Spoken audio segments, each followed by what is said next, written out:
आज पूछो तो तुम्हारी सुहाग की साड़ी ने हमें सुहागन बना दिया, नहीं तो हम सुहागन होते हुए भी विधवाएं थीं।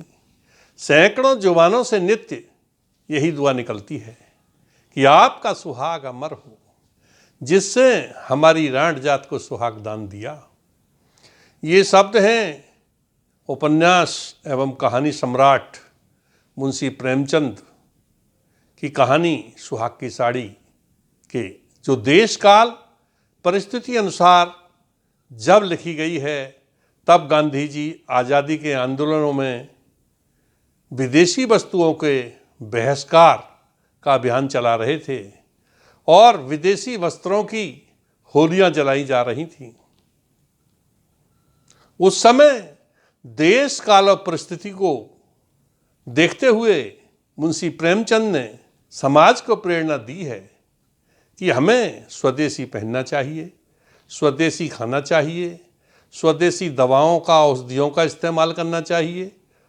इस प्रकार इस कहानी के माध्यम से अंधविश्वासों पर भी एक गहरी चोट की गई है। विदेशी वस्त्रों की होलियां जलाई जा रही थीं। गांधी जी द्वारा विदेशी वस्त्रों की बहिष्कार और आंदोलन चलाए जा रहे थे। स्वयं सेवकों के जत्थे भिखारियों की बात घूम घूम कर जलाने को विदेशी वस्तुओं की द्वार द्वार भीख मांग रहे थे। वो घूमते घूमते रतन सिंह के द्वार पर गए। तभी रतन सिंह ने गौरा से कहा, लाओ बिलायती कपड़े संदूक से निकाल दो, दे दूं, मांगने वाले आए हैं। स्वयं सेवक आए हुए हैं, दरवाजे पर भीड़ जमा है। अरे कोई साइट निकली जा रही है, फिर दे देंगे, गौरा ने कहा। अरे नहीं, द्वार पर भीड़ खड़ी है, बिना लिए नहीं जाएंगे। तो लो पकड़ो संदूक की चाबी और दे दो उन्हें कपड़े। अरे बताइए, बच्चों वाली बातें हो रही हैं, कपड़े जलाने से क्या स्वराज मिलता है? ये लड़कों के खेल हैं। गौरा बोली, पर मेरे कपड़े मत देना, अपना जो दिख है वो करो। रतन बोला, कपड़े तो सभी देने पड़ेंगे, बिलायत का एक सूत रखना भी मेरे लिए पाप है। अगर मैंने बिलायती कपड़ा रखा तो मेरा प्रण भंग हो जाएगा। अब तो गौरा स्वयं संदूक से कपड़े निकाल निकाल कर देने लगी। हाथ में अब एक सलवार सूट था जो अभी सिलवाया था, दे दिया।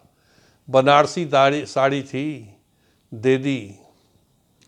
बनारसी साड़ी के बाद तंजेब की कढ़ी हुई एक बहुत अच्छी साड़ी नजर आई। तभी सहसा केसर मेहरी गठरी ले जाती हुई दिखी। तो केसर मेहरी ने कहा, गौरा बहू, एक गाढ़े की साड़ी धोती हमें भी दे देना। सहसा गौरा ने वो साड़ी थाम ली और बोली, इसे नहीं दूंगी, क्योंकि ये मेरे सुहाग की साड़ी है और तंजेब की जड़ी हुई है। रतन बोला, तब तो मैं इसे कभी न रखूंगा, क्योंकि मैं विदेशी वस्तुओं को अब शुभ नहीं मानता। सभी विदेशी वस्त्रों को मैं होली जलाऊंगा। तभी गौरा ने सुहाग की साड़ी को कसकर पकड़ लिया और कहा, इसे न दूंगी, चाहे जो भी हो जाए।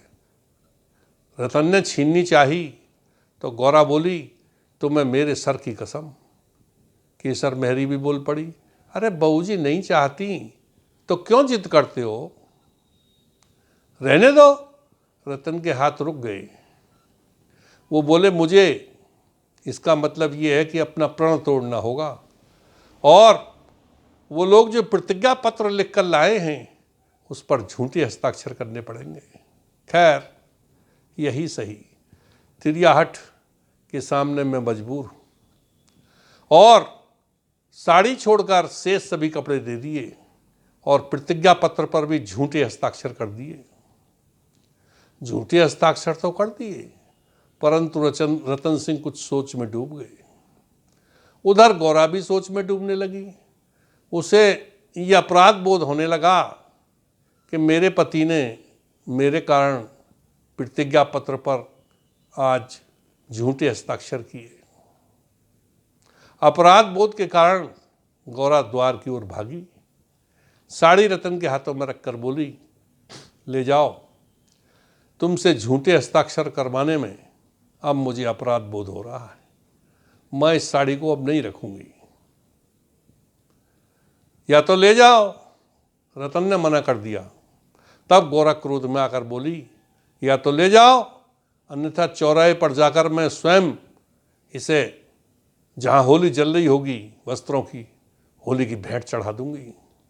रतन ने साड़ी ले ली और चौराहे पर जाकर जहाँ विदेशी वस्तुओं की और कपड़ों की होली जलाई जा रही थी, उसमें साड़ी डालकर सुहा कर दी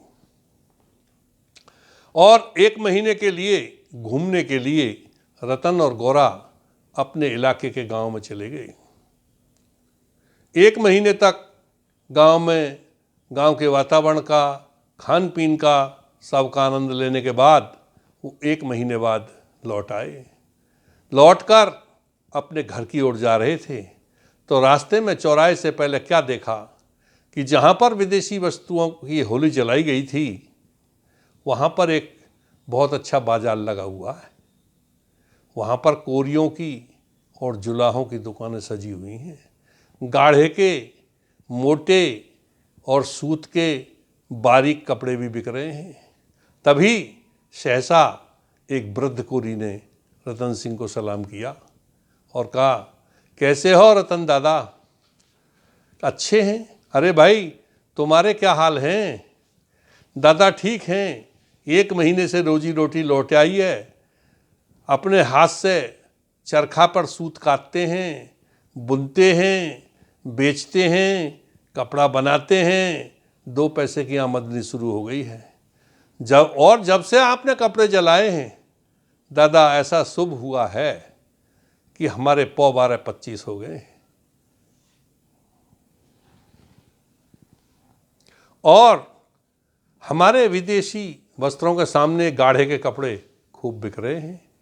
अब लोग गाढ़े के कपड़े और देश के बने, हाथ के बने कपड़े ही पहनते हैं। विदेशी कपड़ा पहनना अब लोगों का स्वाभिमान नहीं रह गया है। और बाबूजी, जब से आपने यहाँ सुहाग की साड़ी जलाई है, तब से सो समझो कि सभी के दिन बहुर आए हैं। तभी गौरा की नज़र केसर मेहरी पर पड़ी, जो वहीं हाथ के बुने कपड़े बेच रही थी। केसर बोली, नमस्ते गौरा बहू जी। क्या हाल है केसर? बहू जी, 1 माह में इतनी कमाई हो गई कि जीवन भर न खाई जाए। जब से तुम्हारे सुहाग की साड़ी जली है, यहाँ पर बहुत बड़ा शकुन हो गया। सैकड़ों क्या हजारों लोगों की रोजी रोटी खुशहाल हो गई। अब हम सभी ने चरखे ले रखे हैं। तुम्हारी उस सुहाग की साड़ी ने हमें सुहागन बना दिया। नहीं तो हम सुहागन होते हुए विधवाएं थीं। सैकड़ों जुबानों से नित्य यही दुआ निकलती है कि आपका सुहाग अमर हो, जिसने हमारी राठ जात को सुहाग का दान दिया। तभी गौरा बोली, अच्छा केसर, तो 1 साड़ी मुझे भी दे दो, क्या दाम लोगी? बहू जी, 2.5 रुपया। ठीक है, 1 साड़ी ले चलते हैं। गौरा ने साड़ी देखी तो बड़ी मुलायम, सूती, अच्छे कपड़े की बुनी हुई थी। गौरा उस साड़ी को देखकर गदगद हो गई और अपने पति रतन से कहने लगी, अजी सुनो, 1 चरखा भी लेते चलो, या चरखे के लिए आज लकड़ी ले लो, 1 चरखा बनवाएंगे और स्वयं सूत काट करके ही अपनी साड़ी और अपने कपड़े बनवाएंगे।